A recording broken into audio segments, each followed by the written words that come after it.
Hi everyone, and welcome to Philanthropy Impact's Walking My Shoes series for professional advisors, where today we are discussing risk and reputation, creating authentic ESG and impact investing for a sustainable future.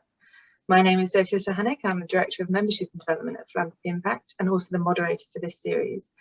This series is carefully curated to bring concise, topical and informative sessions to help you navigate the philanthropy and impact investment space.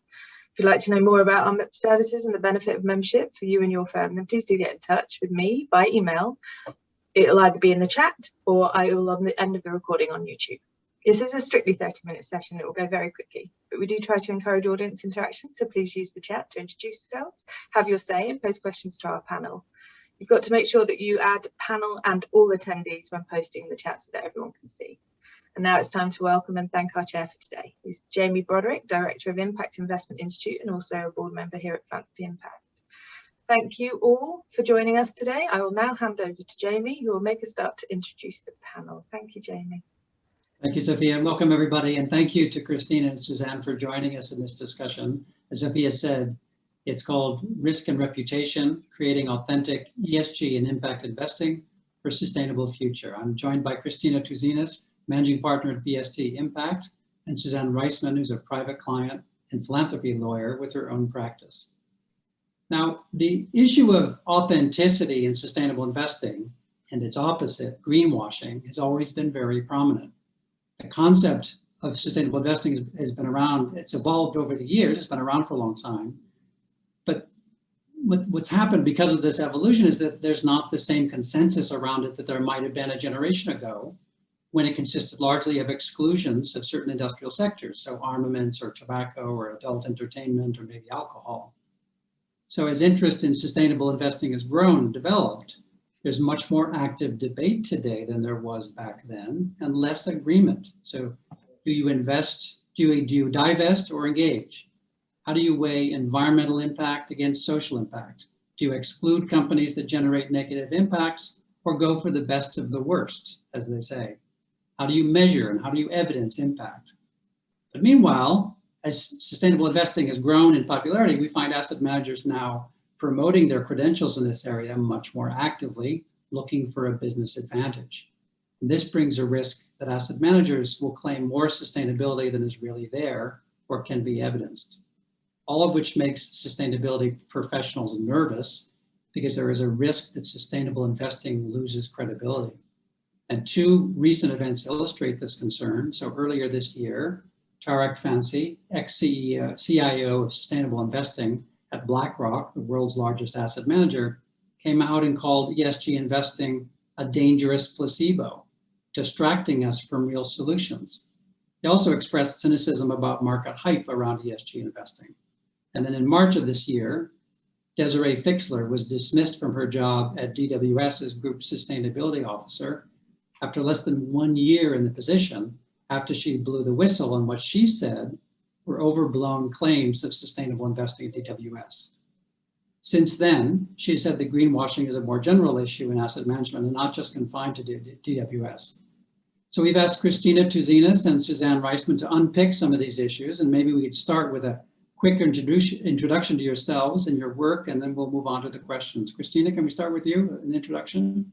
Yes, thank you so much. And thank you so much both to Philanthropy Impact generally, as well as to Jamie for having me here. It's a great pleasure. My background is in the UN. I'm a lawyer and I have spent my entire career up until last year in the multilateral environment and the multilateral sector, where I was advising on legislation, on policymaking, advocacy, as well as real implementation of international standards such as human rights and international labor law on the ground worldwide. And last year, I set up BST Impact with like-minded people, where we now advise private sector entities such as asset managers and companies on how do you do a sustainability strategy focused on social issues. For instance, how do you do human rights due diligence? How do you develop indicators, KPIs for social issues, as well as what does it mean to have good governance systems in place that go beyond how many slightly different looking people do you have on your board, but more like what does it look like to have a redress mechanism or complaint mechanism in-house, and very importantly connected to what you were saying, Jamie, it's also about how do you engage. Great, thanks, Kristina. Suzanne. I am a U.S. private client and philanthropy lawyer, and I practice in the UK. And a great portion of my practice is devoted to international philanthropy and advising philanthropists, advising other entities on grant making and impact investing. And one of my recent projects was turning an impact fund into a program-related investment for U.S. tax purposes, so that this foreign investment advisor could invite U.S. private foundations to participate in the impact fund in a tax-efficient manner. And one of the things that occurred to me in preparing for today was that the stringent rules that are imposed on program-related investments add an added layer of accountability that sort of takes away the greenwashing issue. Because once you've met the regulatory issues that you need to meet to be a program-related investment, you're automatically doing things that are philanthropic. Anyway. Very interesting. Back to you, Jamie. All right, well, thank you. That's very interesting. Maybe we can come back to that. But let's start with, how would you define genuinely authentic ESG and impact investing? So what is it that people should be looking for? And how can you tell? How can you measure it? How do you assess it? I mean, to your point that you just made, Suzanne, can you elaborate on that maybe? Yeah, I'd be happy to. I think in a way, ESG isn't open to definition in some respects. And to some extent, we should be proud of the fact that there's now debate, not proud of the fact that people think that there are issues, but proud of the fact that in some ways, ESG is a victim of its own success, because there are so many people that are interested and there are so many offerings. I think you always get cowboys, so to speak, to use an Americanism, in an unregulated industry. But the fact is that the public is paying attention and the providers are paying attention. And it's incumbent on all of us to make sure that, the public has, what they need. But as we were discussing earlier, when I was saying, will you be focusing on social investments? For example, some people might be worried about modern slavery, and that might be an important part of the S in ESG. Other people, I don't think anyone's not worried about modern slavery, but it might not be a driver, and they might say, I know the supply chain isn't as clean as I'd like it to be, but these companies have such a good environmental record and such a good governance record otherwise that I'm not as worried about, that issue. So I think there probably do need to be some minimum standards, but I don't know that there's a one-size-fits-all definition. Interesting. But Suzanne, when you said that program-related investment adds an extra layer of due diligence on the sustainability, what is that extra layer that you were discussing? Okay. Oh, thank you, Jamie. I think that there are two different ways of looking at the due diligence. One is supply chain, which matters, when asset managers are doing due diligence on ESG in general. And the other is, if you have what's called a program-related investment for U.S. purposes, while investment is part of it, the primary purpose must be to further an organization's exempt purposes. And it has to be an investment that someone would not invest in if they weren't interested in furthering those purposes, which for some investment houses will be contrary to their investment pitch, because instead of saying, this is just like any other investment, we can give you the same return and you're doing good, you have to say this isn't quite like any other investment. Primarily, it's helping, the environment or social causes, but you can probably but we're confident that you can also get a good return. Yeah. Okay. Thanks for that, Kristina. So what's your perspective on this? So authenticity. How do you get there? How do you know it's authentic? I think the first step really is to realize that we can't change the world from one day to another. And that's not an excuse to not do anything. On the contrary, I think it's really important to take the first steps to implement whatever it is that you decide to focus on. I think Suzanne makes a good point that, for some people who are held in conditions like slavery, or who are serfs or in debt bondage, or who are, generally speaking, in exploitation, because I think it's important to realize that people can be exploited horribly without being in a condition that's similar to slavery. may not be on the top of your priority list, but there is such a thing as do no harm. And you can't, honestly, if you do find that you have such conditions in your supply chain, for instance, then you cannot have good governance unless you start taking actions to do something about it. From somebody who has been seeing, conditions worldwide, one definitely not like Zurich, London, or New York, or some of the other financial centers, I think it's very important to say that in those cases, engagement really is a very important tool if it's done right, because let's say, for instance, you have child labor and you find out that there's child labor in your supply chain, or you have people being exploited as irregular migrant workers in the agricultural sector. Very often the worst things you can do for such people is to simply pull out. Whereas you need to put up a program, so you figure out, okay, so what do we do on a very short-term basis to have basic rights respected? And then what do we do in 6, 12, 18 months to do something that makes more sense, and then slowly eradicate this practice so that we actually don't end up harming the people that we're pretending that we want to protect. So I think that having local knowledge also, I was just advising somebody who is setting up a fund to invest in conservation in Africa. And one of their issues that they're running into is that they're looking for investors that have the same values. And some of the investors are saying, we don't want to invest because we don't know when the land was taken over by the current owners and what harm that has caused. So they're actually losing out on potential good money because the good intention is hindering them in actually going in, and they have a very strong social component also to their conservation program. So it's really too bad. So my advice there was to say, okay, you might not always be able to detect who are the descendants of the people who the land was taken from forcefully and unlawfully, but you can put a redress mechanism in your fund so that whenever it's possible to identify, you can pay out some sort of sum. It doesn't necessarily have to be the complete equivalent of what the land is worth today. But that, as well as really showing how you are engaging with the local population in social issues, such as, goes beyond, let's say, we make a lot of money out of luxury safaris and then we help build a school, but it's really about engagement of the local population in those areas. So I think there's a lot to be said for realizing that specifically when you talk about social, it is not something that you can do from one day to another and not without potentially causing harm, and that it is possible to create social indicators, but that sometimes they will be yes or no questions at the beginning, such as, do you have a non-discrimination policy, and do you ask your supply chain not to discriminate, yes or no? And then a yes does not necessarily mean that that has any impact whatsoever, because if it's just 3 paragraphs saying we don't discriminate, we implement the SDGs, then there's nothing behind it. But it's more like, so what do you then do? Do you engage the recruiters? Do you know what recruitment agencies you can actually work with that are not slave traders? So I think there's a lot to be said for an educational component of this. And so I'll just make one more comment. You said at the very beginning, Jamie, that the former ESG manager in BlackRock has come out and said that ESG might actually simply be almost dangerous.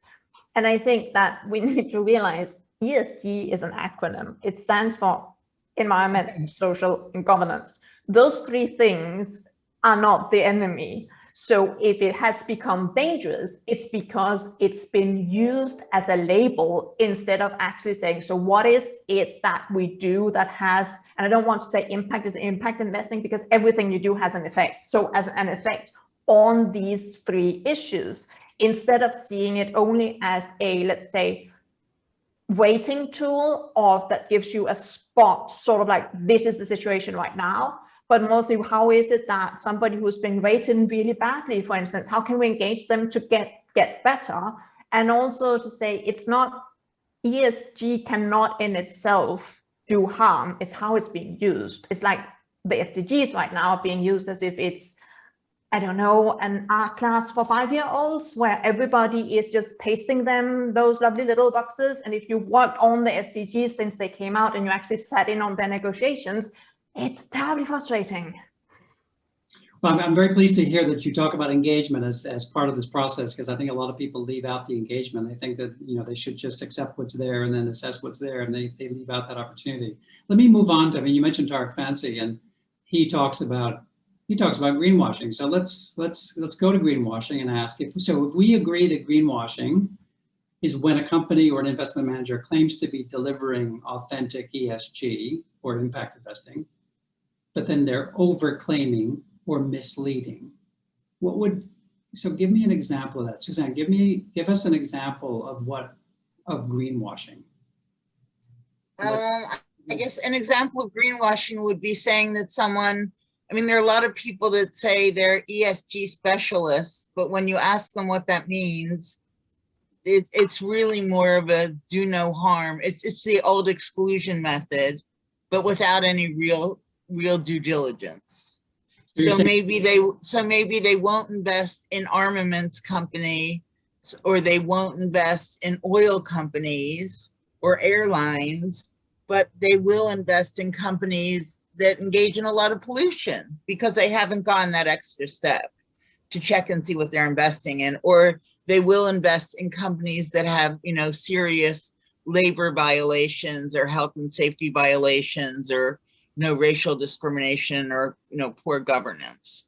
And I think to go back to the danger question, I think the danger is not, as Kristina pointed out, it's not the ESG is dangerous, but it is dangerous when people claim to be doing ESG, they damage the sector and they damage the voluntary sector. Because it's always a surprise to me, but there are a lot of people that, quote, don't believe in philanthropy. They think that the private sector should be able to fix it. And when you tell them this is the way, right this way, and then you do nothing for them, it further decreases confidence in being able to, you know, solve social and environmental and governance problems. So it sounds like, Suzanne, in a sense, what you're saying is that there was something that we thought of as being responsible or ethical investing, which was exclusion. The world has moved on, and now people are still claiming ESG, that this is ESG investing, even though the standard is now moved up. It's a little bit what it sounds to me. That's my view of greenwashing, because I don't think there's anyone that's investing in, you know, what are clearly companies that engage in, you know, in bad practices and claiming ESG. I think it's just a lack of real due diligence on the part of the promoters. I don't know, Kristina, if you would feel differently about that. No, I mean, first of all, I think that do no harm and exclusion are not the same thing. You can exclude and still do quite a lot of harm, as well as you can engage. Exactly. I mean, that's two different concepts. I think that needs to be kept very clearly in people's mind. I also think, and this because I'm very clear about the fact that I don't speak finance, but I do speak sustainability, and I've been speaking sustainability for 20 years. Botox, here I should come. But I think it's very important to say that there's an enormous amount of pressure right now being put on asset managers and private sector actors generally to become experts in something that is an array of expert fields. Actually, you have anything from how do you ensure clean water to waste management, to somebody like me who is an expert on human rights and on implementation of human rights worldwide. And I think it's very important that we look at people's CVs. So if you have investment on your CV for the past 25 years, then do that. And then you and I, or whoever it is, with Suzanne, with Jamie, we can form almost a committee and give advice on, so what are the implications for investment A, B, C, D, from a financial perspective, from an environmental perspective, good governance, what should be engaged on. Most companies have lawyers who are on retainer. They have in-house lawyers, and they have somebody for when they get into trouble. I think it's super important that we start thinking about having true sustainability experts on retainer who can give advice on individual investments, because it's damaging, but it's also not entirely fair to ask somebody who does not have this in their baggage, professional baggage, to say, oh yes, I need to do a human rights due diligence process. So in a sense, Kristina, you're saying that the illustration of greenwashing you've given is one where people without the expertise are claiming they're doing something when they don't have the depth that they need to be doing. I think there's definitely some part of it that is, this is a good business opportunity, this looks good, we can probably get away with it, or the marketing department gets carried away. But I also really do think that there's a lot of lack of expertise, so that it is not necessarily intentional. I think that's true, Kristina. I see that a lot in the private client community, where people will appoint a philanthropy practitioner who the day before was possibly a trust administrator, because they think it's a soft skill that they can learn. And it is very unfair. It's very unfair to them, and it's very unfair to clients. Yeah. So Suzanne and Kristina, do you think that everybody agrees on what constitutes greenwashing? I mean, if people have different definitions. I'm not sure they do. I mean, I think it's kind of like religion and other things that I'm not sure they do. I think, when it's egregious, everyone can see it and says, oh, that's terrible, that shouldn't happen. But I think, Kristina makes a great point about sort of inadvertent greenwashing. The intent is not bad, but the expertise is not there. The real understanding is not there. I mean, when I was in law school, I think so many of my friends and I would have just given our left arm to be able to do what Kristina has done. Like everyone wondered, we would have all loved to have Kristina's career as a UN international human rights lawyer. Not everybody has that opportunity. There are very few Kristinas in this world. So there isn't going to be one available for every investment house. But, there are steps that people can take to learn more.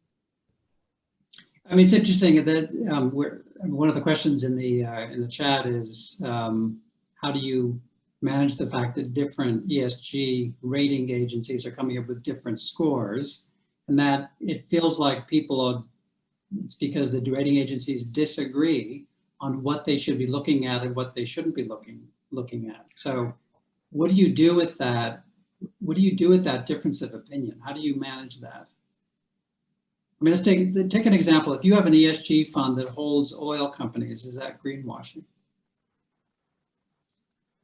I mean, I think as long as you have different standards, as long as there aren't agreed upon standards, there isn't anything that you can do per se. But as an investment advisor, if you're looking at different funds, I think it's incumbent on you to understand what your client's looking for, and to say, or as a fund to say, this is our focus. We do have oil funds. We're focused on X, Y, and Z, and to differentiate themselves, and to explain the reason why they might have things. But if there isn't one set of standards, then, it's kind of like, all different, ratings in all different kinds of industries.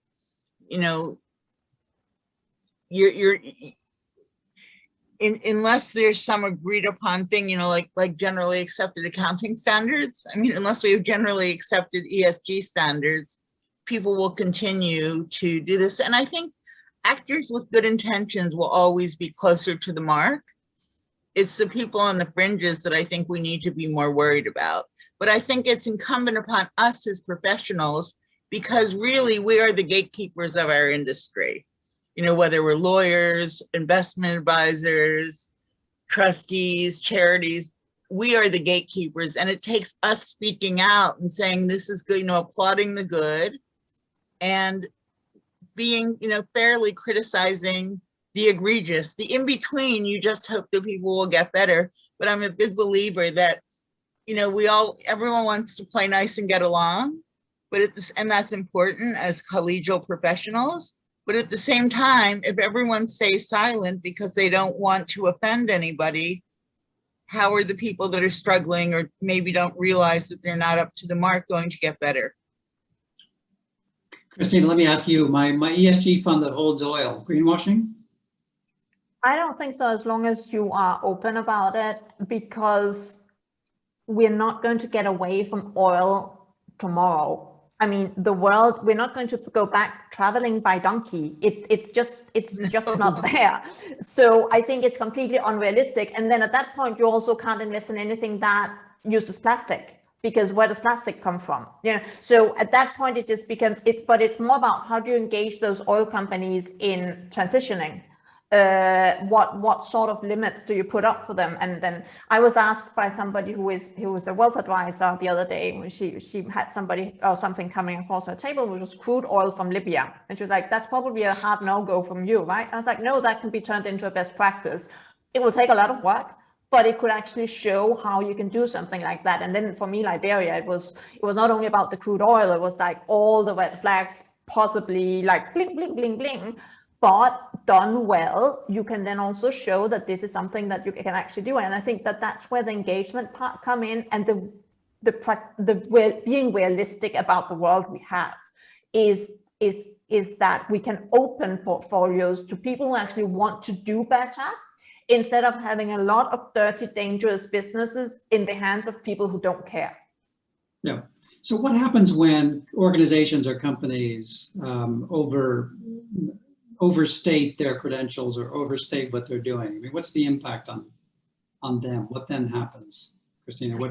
I think that today you will have a lot of consumer backlash, and I'm following quite closely what's also brewing in the EU in the regulatory space.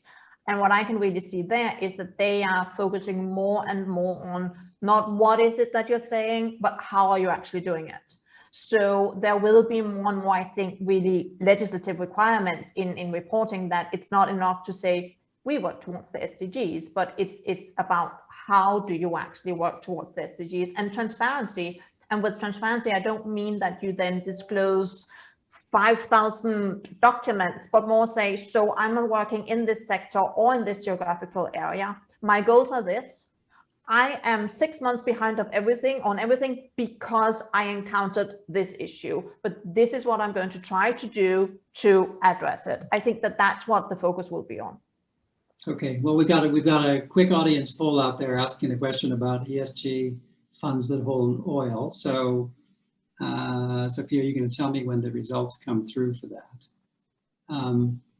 Believe it or not, we decided to take on the issue of greenwashing in a half-hour discussion, which may have been a bit insane, but some really interesting points did come out of this discussion. And I'd love to ask Suzanne if you have any final parting words of wisdom to share with us.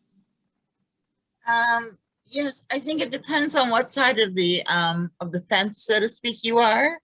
And I think if you're developing, you know, if you're actually creating impact itself, as Kristina was talking about, then it's a different part of the puzzle than if you're choosing companies to invest in. And if you're choosing companies to invest in, then I think that, you know, the more due diligence you do, the better. And if you're a big enough institution that you can have a seat on a board or even a vote in meetings, part of your obligation is to vote with your ESG principles, is to engage with the company to the extent you have an opportunity to do so. Great. Thank you, Suzanne. Excellent. Kristina, a parting thought. I would say that be aware of all the very technical sustainability issues that as a company or as an investor you don't know, but don't let that scare you from trying to do something, and be ready to ask expert advice. And well, Suzanne said there are not that many of me out there, but there are. I mean, at the end of the day, not many of us went out from the UN, but there is actually also that possibility to do more collaboration with people inside that big ugly building, and see how that can somehow guide. Thanks for that. And I'm going to close. John, are you going to ask me to do a parting thought as well? I am, but didn't you see the poll? 60% where it depends. And so I'm going to comment on that, because I think one of the things that's come out here is often when we talk about ESG, it's almost as if there's an objective reality a company is or is not. It is or is not. And what we've talked about here is a lot about competence, inadvertent offense against the ESG standards. Kristina, you've made the point about the need to get there. We can't get there from one day to the next, and we have to progress there. And the poll itself is very clear. For some people, it's clear that oil is not ESG. For other people, it's not excluded. But for most of the people in this audience, it really depends. And I think that's one of the interesting things about this whole debate, is that it does not seem really to me that there is a clear-cut analytical objective basis. There's a lot of other factors that are coming into this discussion. So I think that leaves us, after half an hour of discussion, I don't know if we've pushed the boundaries of understanding of greenwashing any further, but it's been a really, really interesting conversation. And I'd just like to say thank you to Suzanne and to Kristina for those thoughts. And over to you, John. Thank you. It was brilliant. Thank you very much. I think you started to push boundaries a bit, but we'll have another opportunity to come back at this. And I think the contribution from Suzanne and Kristina was excellent. Thank you for that. You made it. And Jamie, again, terrific sharing. You can have a permanent job. Thanks, John. Thanks. Thank you very much, Kristina. Thank you. Thank you. Thank Bye. you. Thank you so much for having me. Yeah, thanks everyone. We'll be back next Monday, where we'll be exploring changing societal attitudes towards tax and wealth and the role of the professional advisor in that. So I hope to see you there. Thank you again. Have a great weekend. Bye, everyone.